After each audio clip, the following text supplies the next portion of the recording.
ભૂગર ગડરની જે લાઈન નીકળી છે ને એ બારેમાં થતું કોશિશ એ નથી થતી, કેમ કે અહીંયા જેસીબી મારીને ગટર સાફ કરાવવાની છે. બીજા નંબરમાં કે મેં અરજી તો કરી હતી પણ અરજીને મને એનો કોઈ જવાબ આપ્યો નથી.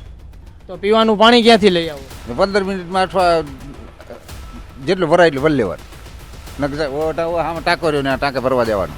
કદાચ સામેથી ઉપરથી ભાવ પૂરો આપતો હોય વચ્ચેથી પછી ખવાઈ જતો હોય તો એ તો પછી આનો વાંકનો કહેવાય ને. જ્યારે આપણે આવ્યા છીએ એક ગામની અંદર, ત્યારે ત્યાંના જે રહેવાસીઓ છે તેમની સાથે જ વાત કરીશું. શું કહેશો, ગામમાં શું શું સુવિધાઓ છે આપની? સુવિધામાં કાંઈ છે નહીં અહીં. બધા તો એમ કે છે કે એક એક ગામડાને આપણે સિટી જેવા સુવિધા આપી છે સરકાર, એવી વાતો કરે છે નહીં. કાંઈ કોઈ જાતની કાંઈ સુવિધા નથી. તો પછી આપણે આ ગામમાં સ્વચ્છતા કેવી છે? સ્વચ્છતા ગમે ને પૂછો, કાંઈ છે જ નહીં, કોઈ વાત નહીં. પાણી અત્યારે ઉનાળો ચાલુ છે, અઠવાડિયામાં પાણી કેટલી વખત મળે? 15 મિનિટ. અઠવાડિયામાં ખાલી 15 મિનિટ? 15 મિનિટ. તો પીવાનું પાણી ક્યાંથી લઈ આવો? 15 મિનિટમાં અથવા જેટલું ભરાય એટલું ભરી લેવાનું. ટાંકો રહ્યો ને ટાંકે ભરવા દેવાનું. ત્યારે ચૂંટણી નજીક છે તો આપ કયા પક્ષને પસંદ કરો છો? હવે એમાં તો જે હાલતું એ હાલ છે. જે રીતના આપણે જોયું કે જે લોકો છે તેને સુવિધાઓનો અછત છે તે બધી જગ્યાએ જોવા મળી રહી છે. ત્યારે આપણી સાથે બીજા પણ એક ભાઈ છે ઉપસ્થિત, તેમની સાથે શું કહેશો, કઈ રીતની સુવિધાઓ છે આપના ગામની અંદર? સુવિધા વિશે આપ શું કહેશો? આમ તો એક રીતે જોવા તો મને તો સારી છે સુવિધા, પણ છેલ્લા 1-1.5 વર્ષથી હું ટ્રાય કરું છું. એક મારે ઘરની બાજુમાં જે ગટર ભૂગર ગડરની જે લાઈન નીકળી છે ને એ બારેમાં થતું કોશિશ એ નથી થતી, કેમ કે અહીંયા જેસીબી મારીને ગટર સાફ કરાવવાની છે.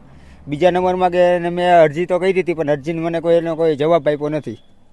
તો ગામની અંદર બધા પક્ષના નેતાઓ એમ કે છે કે અમે સુવિધાઓ પૂરી પાડી છે. શું લાગે છે, નેતાઓની વાત સાચી છે? આમ તો સાચી છે, પણ અમુક વસ્તુ જે છે ને કરવાની પેલા એ નથી કરતા, કેમ કે એ મચ્છરો અને કદડો ત્યાં ભેગો થાય છે અને ગટરમાં જે કચરો ભેગો થાય છે એને સાફ કરાવવાની સુવિધા એ એટલી તો એને પાડવી પડે કે ના પાડવી પડે. તમે કયા પક્ષને પસંદ કરો છો? પક્ષને તો બધા કોઈ પણ સારું કરતા હોય તો આપણે ગમે કરીએ જ, કરવાનું જોઈએ. ભાજપ કે કોંગ્રેસ? ભાજપને. ભાજપની સુવિધા વિશે શું કહેશો? ગામમાં આપને કેવી સુવિધા? સારી છે, કાંઈ વાંધો નથી. એટલે સારી એટલે કઈ કઈ રીતની સારી સુવિધા? બધી ટોટલ રીતે સુવિધા સારી છે, પણ ટૂંકમાં એક કામ ભાજપ સરકાર સ્વચ્છતાની એક મુહિમ ચલાવી રહી છે. આપના ગામમાં સ્વચ્છતા છે જ ને? અત્યારે તો આ રોડ રસ્તા ઉપર તો કચરા ઉડતા દેખાય છે, એ વિશે આપ શું કહેશો? એટલા તો ઉડતા, એ તો ગમે કોઈ પણ ગામમાં જાવ એટલું તો રોડ રસ્તા કચરામાં ઉડતા જ હોય. ગામ તો ઠીક, પરંતુ સામે જે શેરી દેખાય છે એમાં પણ કચરા પડ્યા છે આ તે બધી જગ્યાએ, એ વિશે આપ શું કહેશો? કચરા વિશે એ તો હોય જ, બધા તો એટલે તો કોઈ પણ ગામમાં જાવ તમે. પાણી કેટલા દિવસે મળે છે? પાણી 2 દિવસે પાણી તો આવે જ છે. 2 દિવસે પાણી આવે? કેટલી વખત, કેટલી વાર માટે આવે છે 2 દિવસે પાણી? પાણી આવે અડધી કલાક આવે. આપ ખેતીવાડી કરો છો? આપ ખેતીવાડી કરતા હોય તો આપને અત્યારે ખેતરમાં જે વાવણી કરો છો તેનો પૂરતો ભાવ મળી રહે છે? પૂરેપૂરો. અમુકમાં ક્યારેક ડાઉન હોય, ક્યારેક સારું હોય, એવું તો આઈલ જ રાખતું હોય. ખેડૂતો તો એવું કહેતા હોય છે કે અમને પૂરતો ભાવ નથી મળી રહ્યો. ખેડૂત આંદોલન પણ ચાલુ હતું. અમુક જગ્યાએ ચાલુ હોય, અમુક જગ્યાએ ના હોય. એવું ના હોય કે આ વસ્તુ આનું ન હોય, એ તો ઉપરથી જે હોય એ તો હાલતું જ રહેતું હોય. પણ ટૂંકમાં શું છે કે એનો ભાવનો કોઈ કોન્ટ્રાક્ટ ન હોય. કદાચ સામેથી ઉપરથી ભાવ પૂરો આપતો હોય વચ્ચેથી પછી ખવાઈ જતો હોય તો એ તો પછી આનો વાંકનો કહેવાય ને.